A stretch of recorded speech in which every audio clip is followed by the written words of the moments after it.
Hello, friends. Today we're exploring the forgotten story of a vanished frontier town. Between 1832 and 1839, Napoleon, Iowa rose from a wilderness settlement to a county seat, only to disappear within a few years. Though the town itself is gone, its short history shaped the destiny of eastern Iowa. Before settlers came, the valleys along the Iowa River were home to native peoples, including the Sauk and Meskwaki. They fished, hunted, and cultivated the land for generations. But after the Black Hawk War in 1832, much of this land was ceded to the United States, and the gates to white settlement swung wide open. The Iowa River Valley offered everything pioneers wanted: fertile farmland, timber for building, and fresh water. Families moved in quickly, claiming ground where the town of Napoleon would soon rise. By the mid-1830s, settlers staked out a community just south of present-day Iowa City. In 1836, surveyors platted the town and gave it an ambitious name, Napoleon, after the famed French leader. At first, it was only a scattering of cabins along the riverbank, but to the pioneers, it represented stability and hope. Small shops opened. Blacksmiths hammered tools and wagon parts. A tavern offered meals, drink, and lodging. Soon, the town had enough momentum to be noticed by county officials. In 1837, when Johnson County was formally organized, officials chose Napoleon as the first county seat.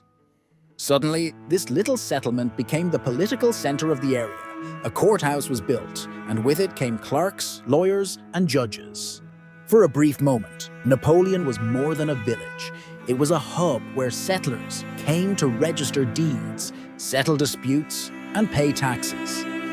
The courthouse doubled as a gathering space for meetings, church services, and community events.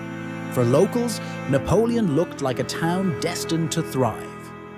Life in Napoleon during these years was simple but demanding. Roads were muddy tracks, and oxen pulled heavy wagons. Farmers grew corn and wheat, raised hogs, and hunted wild game. Families relied on each other.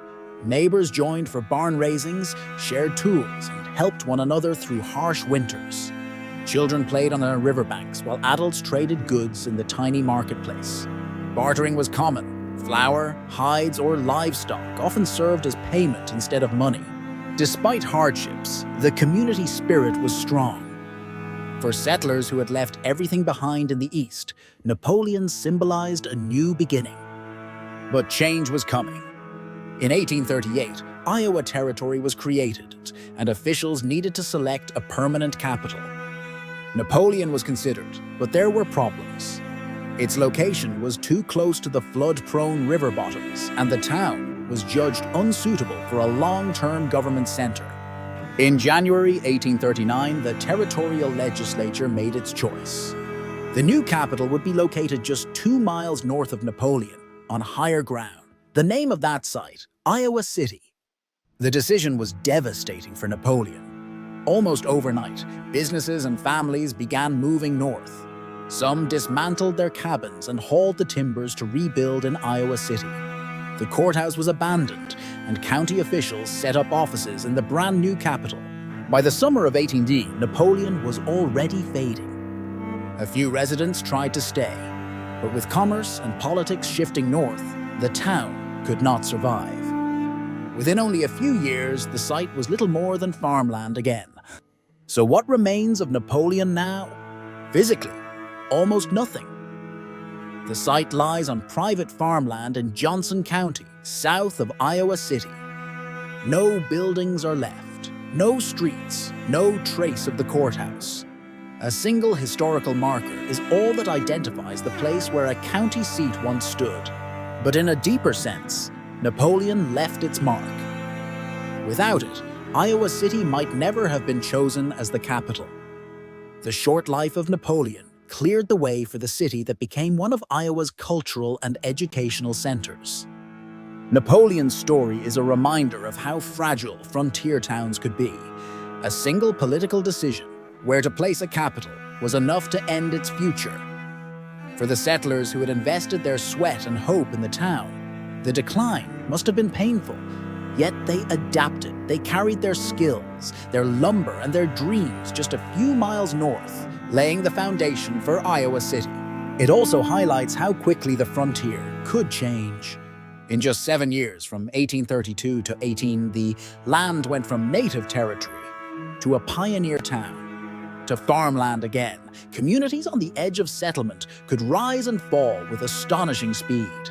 From its birth in 1832 to its decline in 18, Napoleon, Iowa lived only a short life.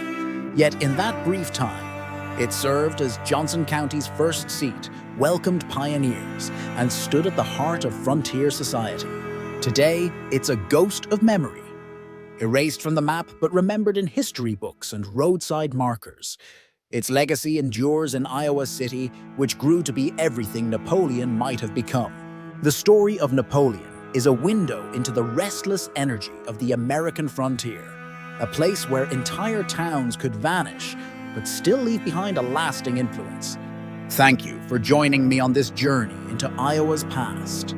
If you enjoyed learning about Napoleon and other forgotten towns of America, don't forget to like, share, and subscribe for more history brought to life.